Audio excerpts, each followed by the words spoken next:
सत्संग इस कलयुग में जलते बलते जीवों के लिए संजीवनी है। काम वासना, क्रोध, लोभ, मोह, अहंकार में जो लोग जल रहे हैं, बल रहे हैं, सत्संग में ओम, हरि, अल्लाह, गॉड, खुदा, रब, वाहिगुरु, ईश्वर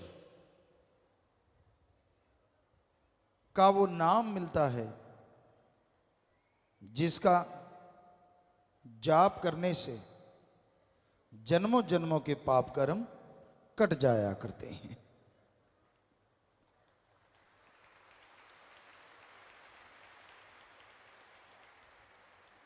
कौन नहीं चाहता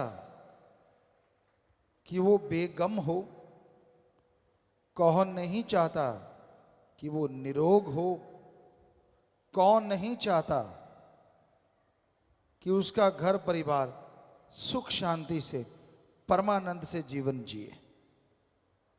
हर कोई चाहता है कि ऐसा हो, लेकिन परमानंद के लिए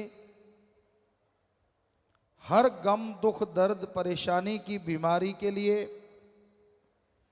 एकमात्र उपाय, एकमात्र इलाज, एकमात्र टॉनिक अगर कोई है तो वो है मालिक का नाम।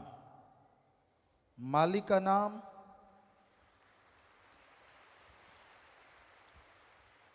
अनमोल है, पर वो बिना दाम के मिलता है। तुलसी जी कहते, ईश्वर नाम अमोल है, बिन दाम बिकाए। ईश्वर नाम अमोल है, बिन दाम बिकाए। तुलसी ये आचर्ज है, ग्राहक कम ही आए।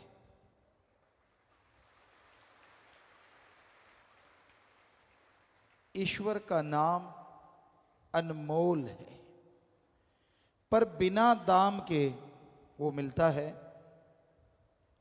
तुलसी जी कहते, आश्चर्यजनक बात ये होगी कलयुग में कि भगवान का नाम अनमोल होते भी फकीर बिना दाम के देंगे, लेकिन लेने वाले ग्राहक कम नजर आएंगे। वैसे देखा जाए तो आज राम नाम के ग्राहक बहुत बढ़ रहे हैं, लेकिन सारी जनसंख्या का देखा जाए तो तुलसी जी वाली बात बिल्कुल सच नजर आती है। हजारों में, लाखों में, महीने में लोग मालिक के नाम से जुड़ते हैं। ये कोई छोटी बात नहीं है। दिन रात ओम, हरि, अल्लाह, वाहिगुरु, गॉड, खुदा, रब की भक्ति इबादत में जुड़ने वाले बढ़ते जा रहे हैं। उतना ही काल महाकाल जलता है, तड़फता है, और बुराई के नुमाइंदे राम नाम को रोकने के लिए लाखों करोड़ों रुपए लोगों पे खर्च कर रहे हैं कि कैसे प्रभु का नाम रुके, कैसे कोई राम का नाम लेना बंद कर दे, कैसे कोई बुराइयां और बढ़ाए, बुराई को बढ़ावा मिले और राम नाम, अल्लाह, वाहिगुरु, ईश्वर का नाम रुके। परलय महाप्रलय भी राम नाम ना रोक सकी। ये तो चलता था, चलता है और चलता ही रहेगा। राम, अल्लाह, वाहिगुरु, गॉड, खुदा यानी सुप्रीम पावर, उसका नाम कभी भी खत्म नहीं होता। परलय महाप्रलय में ब्रह्म तक लोग खत्म हो जाते हैं, लेकिन पार ब्रह्म ना कभी खत्म हुआ, ना हुआ था और ना कभी होगा। वो धुन है, वो अनहद नाद है, वो हरि रस है, वो अमृत है, वो आबो हयात है। वो है तो सब कुछ है, वो नहीं तो कुछ भी नहीं है। तो उस नाम से आप जुड़ो। जुड़ गए हो तो हमारी हाथ जोड़ के विनती, आप आधा घंटा सुबह आधा घंटा शाम आप जाप करके देखो, 2-4 महीने, हम आपको गारंटी देते हैं ऐसा सुख मिलेगा, ऐसी शांति मिलेगी जिसकी आपने कभी कल्पना भी नहीं की होगी।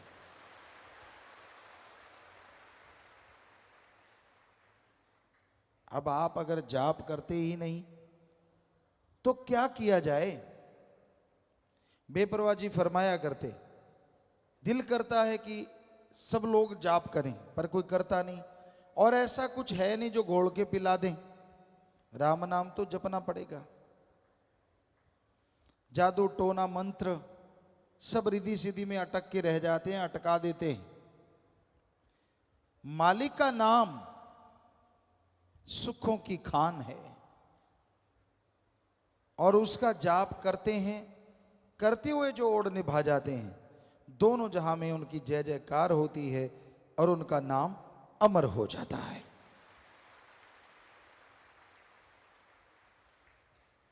सच्चे दाता रहे पर बेपरवाह जी ने फरमाया, बचनों पे अमल करना सीखो। राम नाम का जाप करो, मालिक के नाम की चर्चा करो, और मालिक का नाम वो परमानंद देगा, वो खुशियां देगा जो अनमोल हैं, किसी भी मोल कहीं से भी खरीदी नहीं जा सकती। तो राम का नाम खुशियां लेके आता है, बदले में कुछ देना नहीं पड़ता, ना पैसा देना पड़े, ना घर परिवार त्यागना पड़े। आप घर परिवार में रहते हुए मालिक का नाम ले सकते हैं और उसकी कृपा दृष्टि के काबिल बन सकते हैं।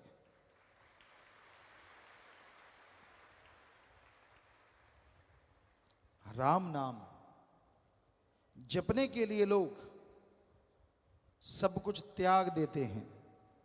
इंसानियत की सेवा के लिए जो त्यागी तपस्वी यानी ब्रह्मचारी सतब्रह्मचारी बन जाते हैं, वो नसीबों वाले होते हैं। उनकी कुलें, उनके परिवार अति भाग्यशाली होते हैं।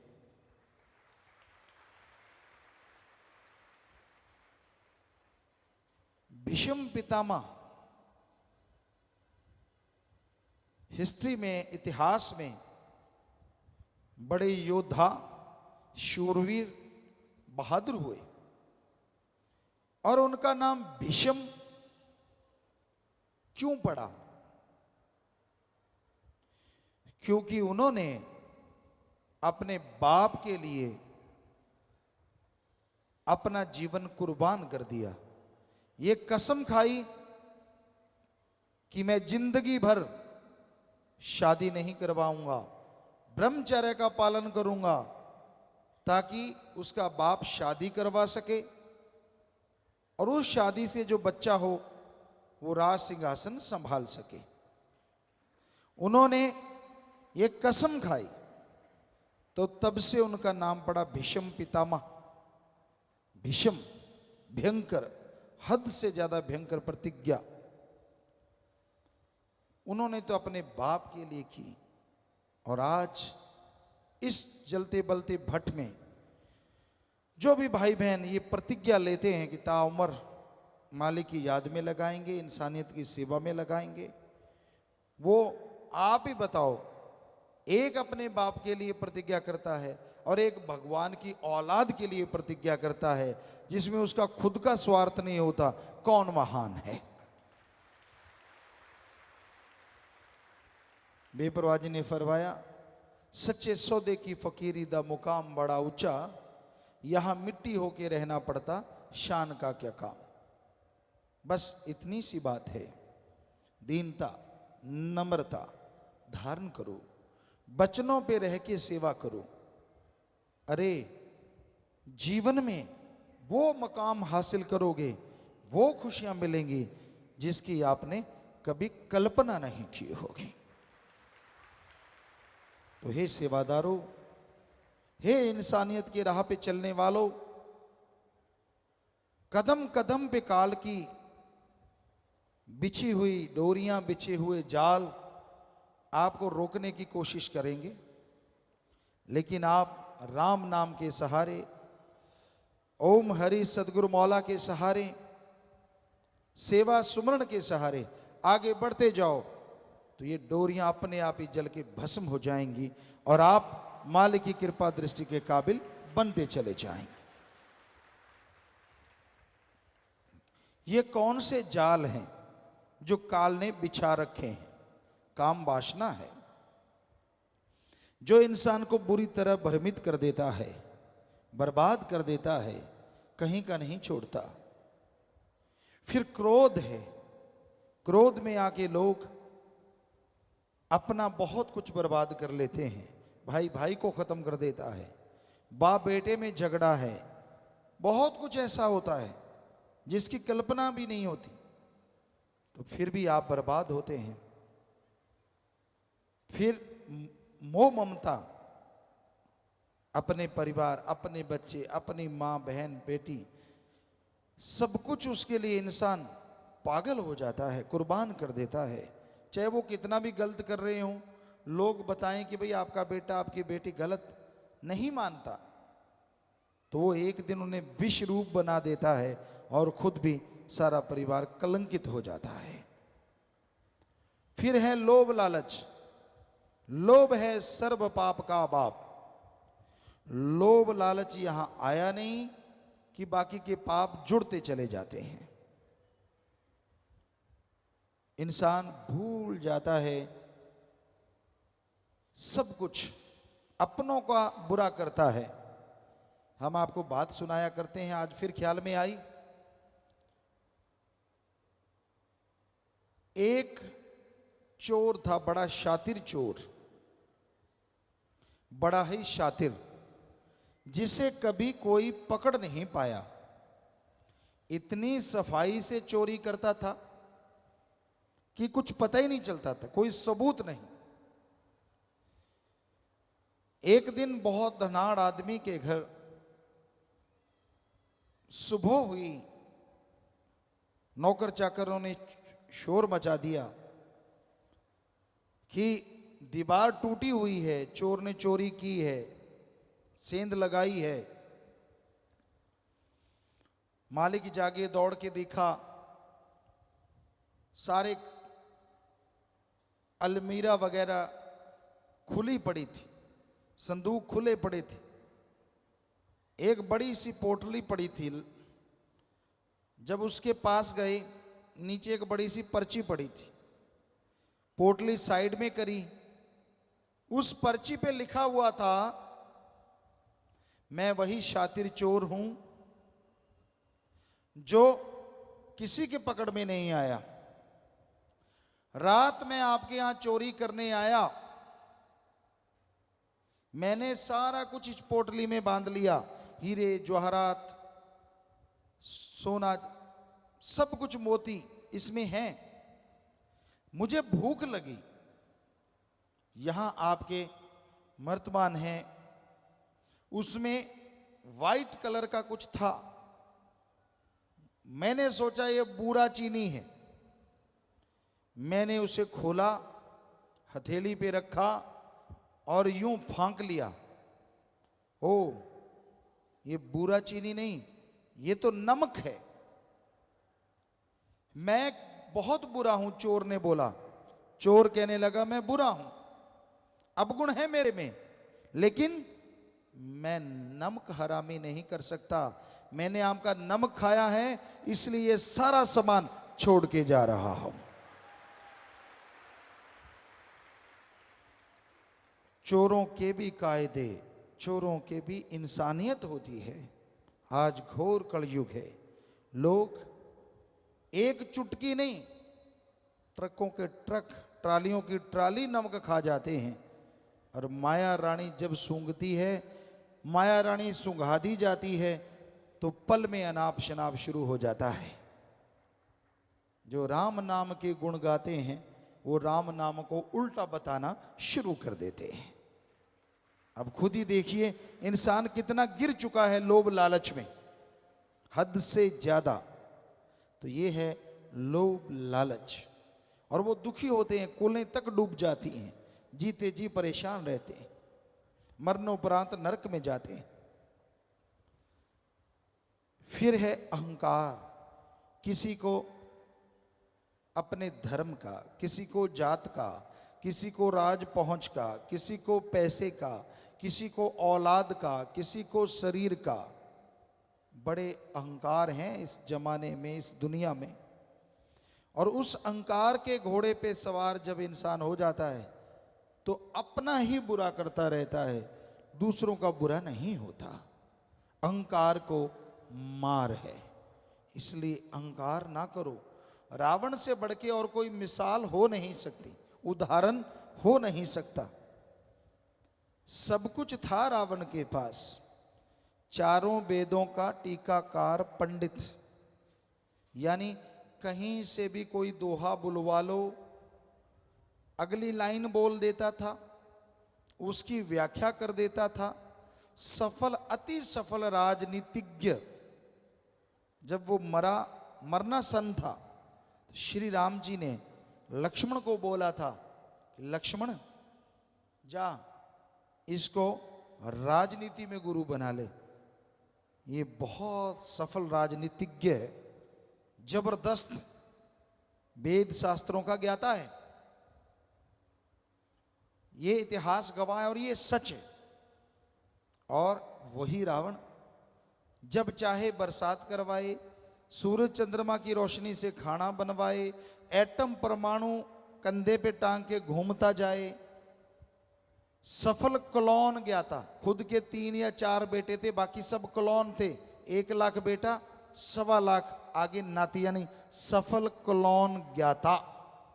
इतना जबरदस्त आदमी, इतना टैलेंटेड आदमी। एक ही बुरा कर्म किया, अहंकार किया कि मुझे मौत भी नहीं हरा सकती, तो 1 लख पूत 1.25 लाख नाती, तेरा वनगर दिया ना बाती।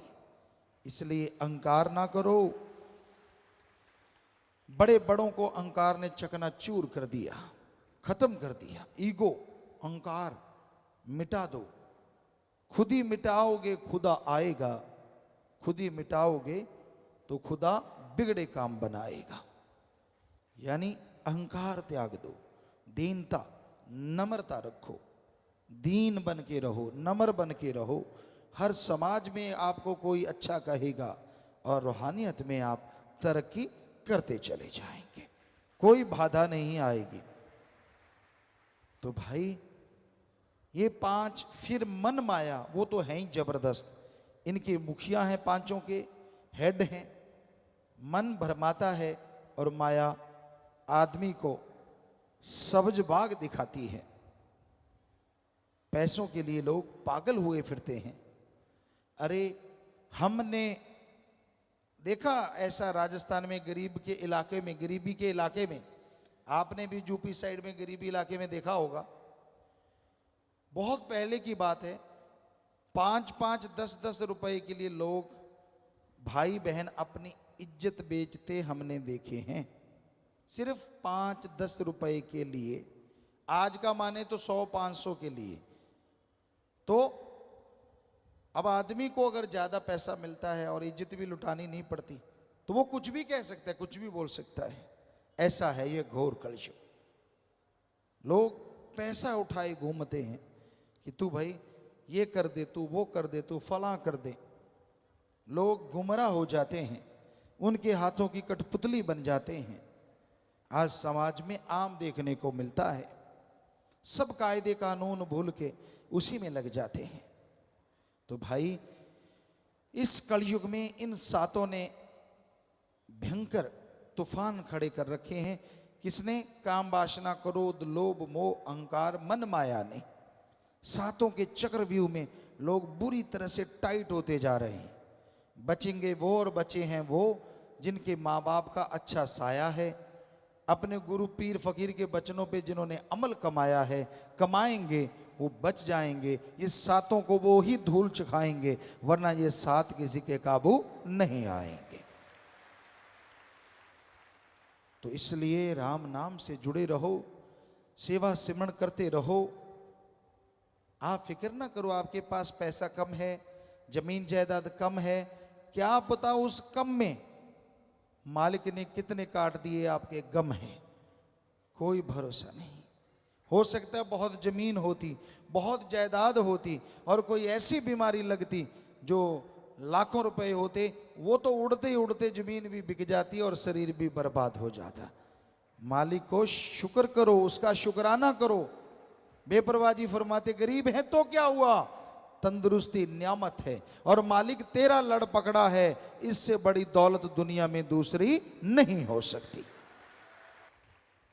एक बार हम सत्संग करते करते, दिन में 3 सत्संगें होती थी, 7 से 9:30 और 12 से 2:30 बजे और फिर 3:30 से 5:30, ऐसा 3 सत्संग डेली होता था।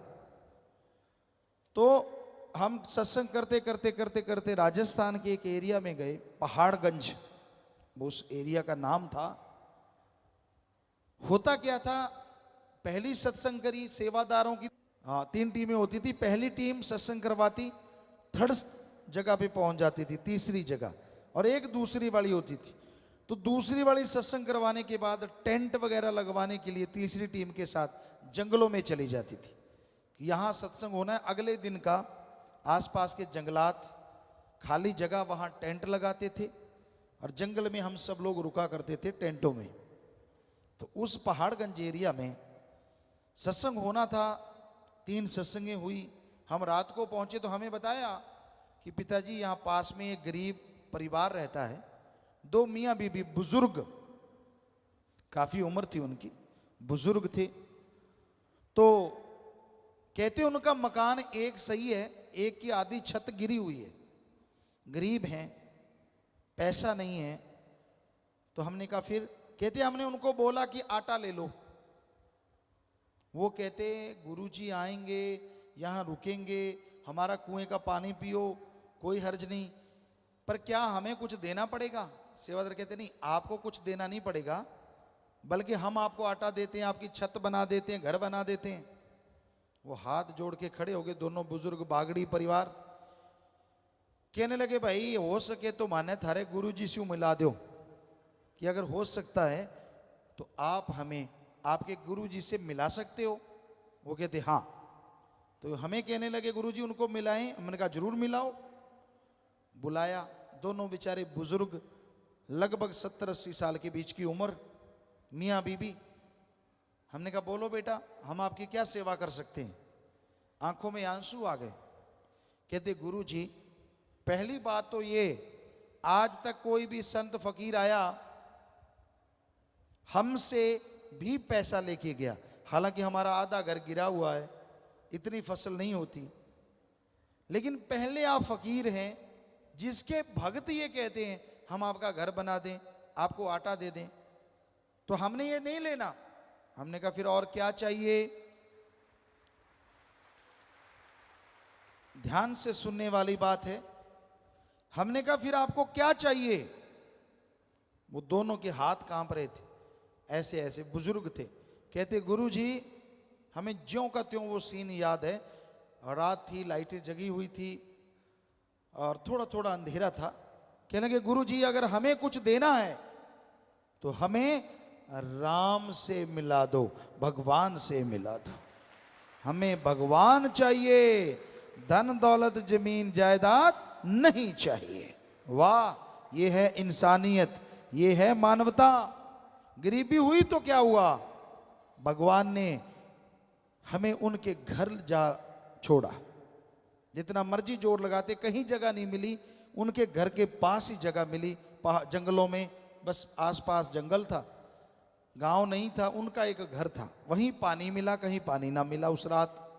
तो ये है उनकी सच्ची तड़फ। अगले दिन उन्होंने नाम लिया, गुरु मंत्र का जाप किया और नाचने लगे कि हमें सच्चा मोक्ष मिल गया है, सच्ची भक्ति का तरीका मिल गया है। ये है इंसानियत, आज भी जिंदा है। आज भी माँ बाप के अच्छे नेक बच्चे हैं जो दृढ़ता से, हिम्मत से सतगुरु के उन वचनों पे अमल करते हैं कि सारी दुनिया एक पास से, मेरा सतगुरु प्यारा एक पास। दुनिया को, दौलत को, शोहरत को ठुकरा देते हैं और अपने भगवान अल्लाह सतगुरु राम से हमेशा नाता जोड़े रखते हैं। तो धन्य ऐसे माँ बाप, धन्य ऐसे बच्चे, धन्य ऐसी कुलें जिनमें ऐसी औलादें, सेवादार जन्म लेते हैं। तो भाई यही आज के दौर का, आज के समय का बयान है, हकीकत है कि आज के दौर में क्या हो रहा है, कितना घोर कलयुग है।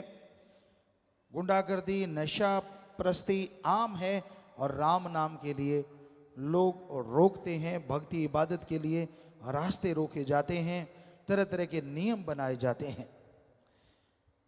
पर राम नाम, जैसा आपको बोला, कोई किसी का गुनाह नहीं करता, किसी को दर्द नहीं पहुंचाता। राम नाम तो सबका भला करता है। जो भी राम का नाम लेता है उसे अंदर बाहर कोई कमी ना रही थी, ना रह रही है और ना रहेगी।